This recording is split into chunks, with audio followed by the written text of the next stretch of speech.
जय हिंद साथियों। स्वागत है आपका हमारे चैनल मेक इजी एग्ज़ाम में।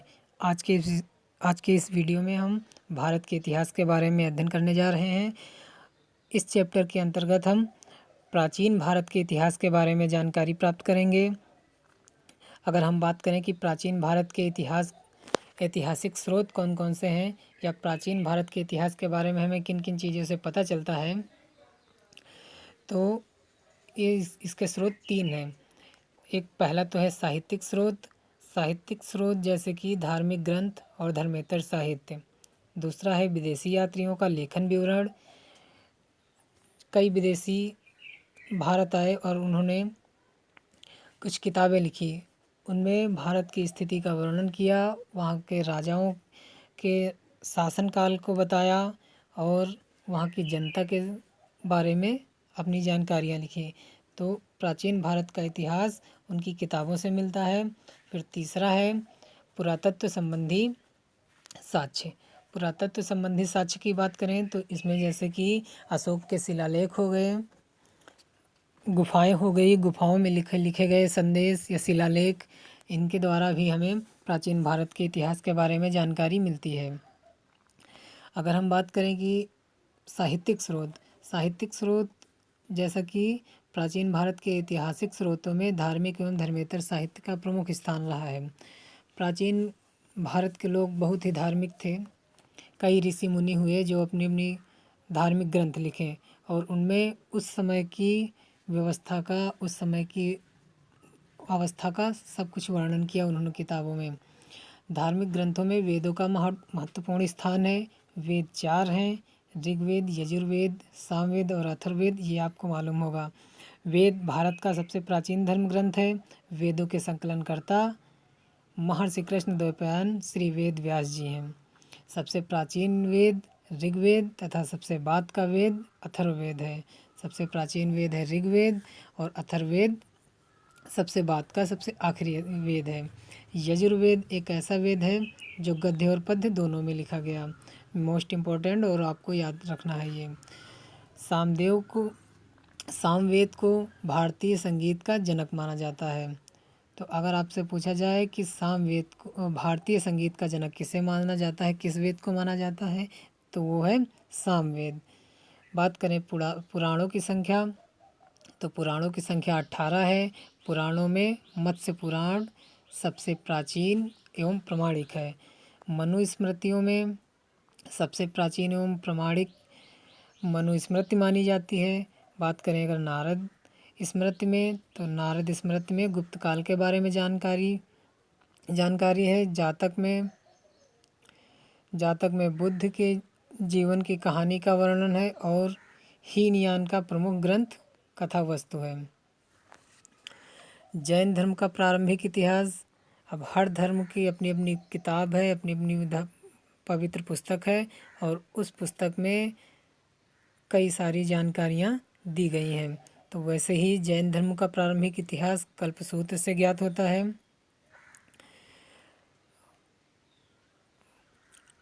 विष्णुगुप्त, जैसा कि आप जानते हैं, चाणक्य का नाम है। चाणक्य द्वारा लिखित अर्थशास्त्र से मौर्यकालीन इतिहास की जानकारी प्राप्त होती है। राजतरंगिणी कल्हड़ द्वारा रचित पुस्तक है जिसका संबंध कश्मीर के इतिहास से है। विदेशी यात्रियों का लेखन विवरण। अब हमने ऊपर तो पढ़ा सब साहित्यिक स्रोत हैं जिससे हमारे प्राचीन भारत के इतिहास के बारे में जानकारी मिलती है। दूसरा नंबर है विदेशी यात्रियों का लेखन विवरण। अब बहुत सारे विदेशी भारत की यात्रा पर आए और उन्होंने भारत के बारे में अपने विचार लिखे, भारत की स्थिति का वर्णन किया। तो इससे भी हमें अपने प्राचीन भारत का इतिहास मिल जाता है। तो हेरोडोटस को इतिहास का पिता कहा जाता है। अब ये आपको याद रखना है कि हेरोडोटस को इतिहास का पिता कहा जाता है।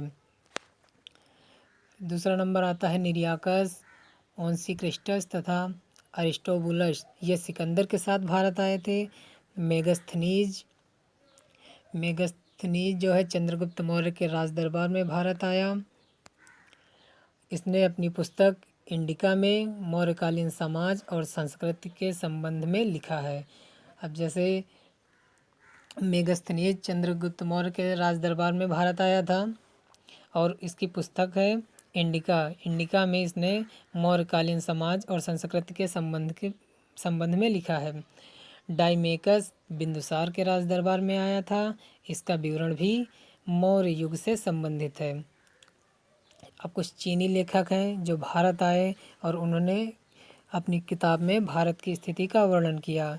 जैसा जैसा कि ये चीनी लेखक फाहियान चंद्रगुप्त द्वितीय के राज दरबार में आया था। सुंगयुन 518 ईस्वी में भारत आया। हेनसांग हर्षवर्धन के शासनकाल में भारत आया था। इसका भ्रमण वृत्तांत सियुकी नाम से प्रसिद्ध है। सियुकी हेनसांग द्वारा लिखी गई एक पुस्तक है जिसमें हर्षवर्धन के शासनकाल में क्या स्थिति थी, उनका शासनकाल कैसा था, जनता कैसी थी, जनता के प्रमुख व्यवसाय क्या क्या थे, सब कुछ उसने अपनी इस किताब में लिखा है। फिर बात कर लें अगर अरबी लेखकों की, तो अलबरूनी महमूद गजनवी के साथ भारत आया था। मोस्ट इम्पॉर्टेंट, ये आपको याद ही रखना है। उसकी कृति किताबुल हिंद अथवा तहकीक हिंद भारत की खोज में तत्कालीन भारतीय समाज की दशा का वर्णन है। अब अलबरूनी जो है महमूद गजनवी के शासनकाल में भारत आया था। उसकी कृति किताबुल हिंद अथवा तहकीक हिंद, या जिसे हिंदी भाषा में कहें तो वह भारत की खोज में भारतीय समाज की दशा का वर्णन किया है। आज भी यह पुस्तक इतिहासकारों के लिए एक महत्वपूर्ण स्रोत है। तो यह किताब प्राचीन भारत के इतिहास को बहुत अच्छी तरीके से बताती है। अब जो तीसरा पॉइंट आता है पुरातत्व संबंधी साक्ष्य। अब इसके अंतर्गत क्या आता है, 1400 ईसा पूर्व के अभिलेख बोगाजकोई से वैदिक देवता मित्र, वरुण, इंद्र के नाम मिलते हैं।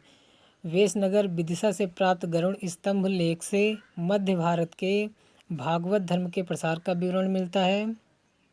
सर्वप्रथम भारत का जिक्र हाथी गुफा अभिलेख में है। मोस्ट इम्पॉर्टेंट और याद रखना है। प्राचीनतम सिक्कों को आहत सिक्के कहा जाता था। इन्हें कारसापण पुराण, धरण एवं शतमान भी कहा जाता है। सबसे पहले सिक्कों का लेख लिखने का कार्य यवन शासकों ने किया। तो सबसे पहले सिक्कों पर लेख लिखने का कार्य किसने किया? यवन शासकों ने। चलो बढ़ते हैं अगले पॉइंट की तरफ। समुद्रगुप्त की मुद्राओं पर वीणा वादन दिखाया गया है। इससे उसके संगीत प्रेमी होने के प्रमाण मिलते हैं। फिर आता है प्रागैतिहासिक काल। प्रागैतिहासिक काल में लिपि कला का विकास नहीं हुआ था। ज्ञानी मानव होमो सेपियंस, जो आधुनिक मानव का वैज्ञानिक नाम है, का इस धरती पर उद्भव 40,000 वर्ष पूर्व हुआ था। मनुष्य के स्थायी निवास की प्रवृत्ति नवपाषाण काल में हुई। मनुष्य ने सर्वप्रथम तांबा धातु का प्रयोग किया, याद रखना है आपको।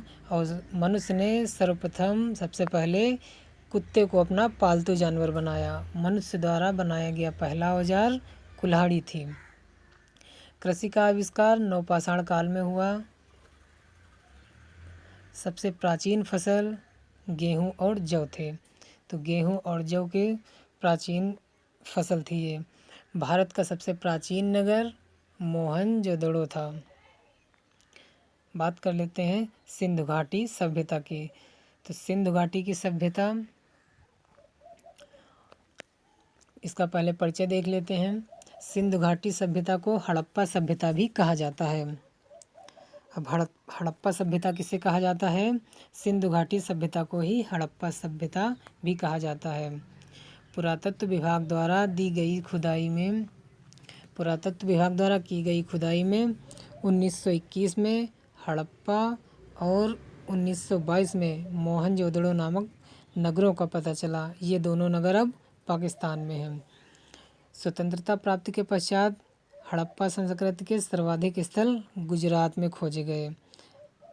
भारत में इस सभ्यता से संबंधित स्थानों में लोथल, जो कि गुजरात में पड़ता है, रोपड़ पंजाब में पड़ता है, कालीबंगा जो राजस्थान में पड़ता है, ये प्रमुख है। इस सभ्यता में जो कुछ स्थान खोजे गए उनमें कौन कौन से प्रमुख हैं? लोथल, रोपड़ और कालीबंगा। लोथल सिंधु सभ्यता का बंदरगाह था। बढ़ते हैं आगे। कार्बन डेटिंग प्रोसेस द्वारा इस सभ्यता की सर्वमान्य तिथि 2400 ईसा पूर्व से 1700 ईसा पूर्व मानी गई है। सिंधु सभ्यता की खोज राय बहादुर दयाराम साहनी ने की। मोस्ट इम्पॉर्टेंट और कई परीक्षाओं में पूछा भी जा चुका है, ये आपको याद रखना है। फिर नगर तथा भवन निर्माण। हड़प्पा की खुदाई में दो चीज़ें बड़ी आकर्षक निकली हैं। कौन कौन सी हैं? प्रथम कब्रिस्तान और दूसरी खत्तीय भंडार गृह। खत्तीय भंडार गृह में अनाज भरा जाता था। आगे बढ़ते हैं। मोहनजोदड़ो एक सुनियोजित नगर था जिसमें भवन जो है वो पक्की ईंटों के बनाए गए थे। मकानों में दरवाजे, खिड़कियां व रोशनदान लगे हैं। मोहनजोदड़ो से प्राप्त अन्नागार संभवतः सैंधव सभ्यता की सबसे बड़ी इमारत है। मोहनजोदड़ो के बीच पक्का ईंटों का बना एक तालाब भी मिला है। इसे विशाल स्नानागार कहा जाता है। कालीबंगा एकमात्र हड़प्पाकालीन स्थल था जिसका निचला शहर सामान्य लोगों के रहने हेतु भी किले से घिरा हुआ था। बढ़ते हैं आगे। सिंधुकालीन सभ्यता में सामाजिक एवं आर्थिक जीवन। अब जब सिंधुकालीन सभ्यता में लोगों का जीवन कैसा था, आर्थिक और सामाजिक जीवन कैसा था, इसके बारे में। समाज मात्र सत्तात्मक था। पर्दा प्रथा एवं वेश्यावृत्ति इस सभ्यता में प्रचलित थी। दो चीज़ें बहुत प्रचलित थी, एक तो वेश्यावृत्ति, दूसरा पर्दा प्रथा। शवों को दफनाने व जलाने की प्रथा प्रचलित थी। संभवतः हड़प्पा संस्कृति का शासन वणिक वर्ग के हाथ में था। यहाँ के लोग गेहूँ, जौ, मटर, तरबूज आदि की कृषि करते थे। इस सभ्यता के लोग कपड़ा बुनना भी जानते थे। ये लोग बैल, भैंस, सुअर, कुत्ते, ऊँट, हाथी आदि जानवर भी पालते थे। बर्तन बनाना, लकड़ी का काम, पत्थर का काम, रत्नों की जुड़ाई आदि उनके प्रमुख उद्योग थे। ये सिंधुकालीन सभ्यता के लोगों का जीवन कैसा था उसके बारे में इसमें बताया जा रहा है। हथियारों में धनुष, छुरी, माला व कुल्हाड़ी आदि थे। भाला व कुल्हाड़ी आदि इनके हथियार थे। इस सभ्यता के लोग तांबे का प्रयोग करते थे। रंगपुर और लोथल में चावल के दाने मिले हैं जिससे धान की खेती होने का प्रमाण मिलता है। विश्व में सर्वप्रथम यहाँ के लोगों ने कपास की कृषि प्रारंभ की। यूनानियों ने इसे सिंडान कहा है। बात करें सिंधुकालीन सभ्यता में कला तथा धर्म की, तो इस सभ्यता के लोगों में कला के प्रति प्रेम था जो बर्तन की चित्रकारी और आभूषणों से प्राप्त होता है। सिंधुकालीन सभ्यता के लोग में कला के प्रति भी प्रेम था और इनकी जो कला के प्रति प्रेम था वो बर्तनों पर चित्रकारी और आभूषणों से ज्ञात होती है। सिंधु सभ्यता में मातृ देवी की उपासना सबसे अधिक प्रचलित थी। वृक्षों में पीपल देवता की पूजा करते थे। लोग पुनर्जन्म में विश्वास करते थे। उनकी सील, मुहर आदि से पता चलता है कि उनकी अपनी भाषा तथा लिपि भी थी जो अब तक पढ़ी नहीं जा सकती। इस सभ्यता के लोग धरती को उर्वरता की देवी मानकर उसकी पूजा करते थे। स्वास्तिक चिन्ह संभवतः हड़प्पा सभ्यता की ही देन है। आप ये देख सकते हैं स्वास्तिक का निशान, स्वास्तिक चिन्ह संभवतः हड़प्पा साहित्य की देन है। पशुओं में कुबड़ वाला सांड इस सभ्यता के लोगों के लिए विशेष पूजनीय था। फाख्ता को एक पवित्र पक्षी माना जाता था। तो ये तो रही बात सिंधुकालीन सभ्यता के बारे में। अब बात कर लेते हैं वैदिक काल की। सिंधु घाटी की सभ्यता के बाद भारत में वैदिक सभ्यता का प्रसार हुआ, जो आर्यों द्वारा विकसित की गई थी। आर्यों के कारण ही भारत का नाम आर्यावर्त पड़ा। आप जानते होंगे भारत को कई नामों से भी जानते हैं, जिसमें एक नाम है आर्यावर्त। तो आर्यावर्त नाम पड़ा आर्यों के कारण। वैदिक साहित्य का कालखंड 1500 ईसा पूर्व से 600 ईसा पूर्व तक माना जाता है। वैदिक काल का विभाजन दो भागों, पहला है ऋग्वैदिक काल जो 1500 ईसा पूर्व से 1000 ईसा पूर्व, और उत्तर वैदिक काल जो 1000 ईसा पूर्व से 600 ईसा पूर्व तक पूर्व में किया गया। आर्य मध्य एशिया से यहाँ आए थे। वे सर्वप्रथम अफ़गानिस्तान एवं पंजाब में बसे थे। बढ़ते हैं आगे। इनकी सामाजिक व्यवस्था कैसी थी? आर्यों का समाज पितृ प्रधान था। आर्यों का समाज कैसा था? पितृ प्रधान था। समाज की सबसे छोटी इकाई परिवार या कुल थी। इसका मुखिया पिता होता था, जिसे कुलप कहा जाता था। आर्यों द्वारा विकसित सभ्यता ग्रामीण सभ्यता थी। याद रखना है आपको कि आर्य द्वारा विकसित सभ्यता कैसी थी? वो ग्रामीण थी। सिंधुकालीन सभ्यता जो थी वो नगरीय थी। आर्यों की भाषा संस्कृत थी। ऋग्वैदिक समाज 4 वर्णों में विभाजित था: ब्राह्मण, क्षत्रिय, वैश्य और शूद्र। जीवन भर अविवाहित रहने वाली स्त्रियों को अमाजु कहा जाता था। बाल विवाह तथा पर्दा प्रथा का प्रचलन उस समय नहीं था। आर्यों का प्रमुख पेय पदार्थ सोमरस था। बात कर लेते हैं आर्यों की आर्थिक व्यवस्था कैसी थी। तो आर्यों का मुख्य व्यवसाय पशुपालन था और कृषि था। आर्य का प्रमुख व्यवसाय था पशुपालन और कृषि था। गाय को न मारे जाने वाले पशु की श्रेणी में रखा जाता था। आर्यों का सबसे प्रिय पशु था घोड़ा। आर्यों द्वारा खोजी गई धातु थी लोहा। व्यापार हेतु दूर जाने वाले व्यक्ति को पड़ी कहा जाता था। लेन देन में वस्तु विनिमय प्रणाली प्रचलित थी। बात करते हैं यहाँ की राजनीतिक व्यवस्था कैसी थी। तो राजनीतिक व्यवस्था के अंतर्गत आर्यों की प्रशासनिक इकाई आरोही क्रम से कुल, ग्राम, विष, जन और राष्ट्र में बटी हुई थी। अब सबसे पहले था कुल, फिर उसके बाद ग्राम, फिर विष, फिर जन और तब राष्ट्र में बटी हुई थी। अब अगर हम बात करें कि ग्राम के मुखिया को ग्रामीण, विष के प्रधान को विषपति और जन के शासक को राजा कहा जाता था। उत्तर वैदिक काल में राजा के राज्याभिषेक के समय राजसूय यज्ञ का अनुष्ठान किया जाता था। उत्तर वैदिक काल में राजा का पद वंशानुगत होने लगा था। वंशानुगत क्रम का मतलब आप लोग समझ रहे होंगे। फिर यहाँ की धार्मिक व्यवस्था कैसी थी? धार्मिक व्यवस्था किस प्रकार की थी? तो ऋग्वैदिक काल में इंद्र महत्वपूर्ण देवता थे। बात करें कि अगर ऋग्वैदिक काल में इंद्र सबसे महत्वपूर्ण देवता थे, इन्हें ऋग्वेद में पुरंदर कहा गया है। उत्तर वैदिक काल में प्रजापति सर्वाधिक प्रिय देवता बने।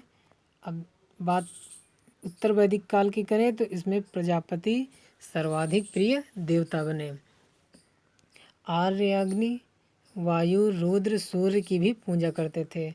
तो आर्य लोग अग्नि की भी पूजा करते थे, वायु, रुद्र, सूर्य की भी पूजा करते थे। ऋग्वैदिक काल की नदियाँ, अब कुछ नदियाँ आई हैं जो ऋग्वैदिक काल की हैं। इनके बारे में थोड़ा सा देख लेते हैं, फिर अपने वीडियो को आज के लिए यहीं पे ख़त्म करते हैं। तो प्राचीन काल की कुछ नदियां हैं और इनके अब आधुनिक नाम हैं, जैसे कि है कृभ नदी। अब इस नदी को जाना जाता है कुर्रम नाम से। कुभा नदी, कुभा नदी को अब जाना जाता है काबुल। वितस्ता को जानते हैं झेलम नदी से। अस्किनी नदी को चिनाब नदी के नाम से जानते हैं। परुसड़ी, इसे रावी नदी के नाम से जानते हैं। सतुंद्री, सतलज, विपाशा व्यास, सदानीरा गंडक, द्रसदंती घग्गर, गोमती नदी को गुमल और सुवस्तु को स्वात नदी के नाम से अब जाना जाता है। चलिए, वीडियो ज़्यादा बड़ा हो रहा है, लंबा हो रहा है, इसलिए आज के इस वीडियो को यहीं पे ख़त्म करते हैं। अगले वीडियो में ऋग्वैदिक कालीन देवताओं के बारे में जानकारी प्राप्त करेंगे। अगर आपको वीडियो अच्छा लगा तो वीडियो को लाइक करें, चैनल को सब्सक्राइब करें। तब तक के लिए मिलते हैं फिर अगले वीडियो में। तब तक के लिए जय हिंद, जय भारत।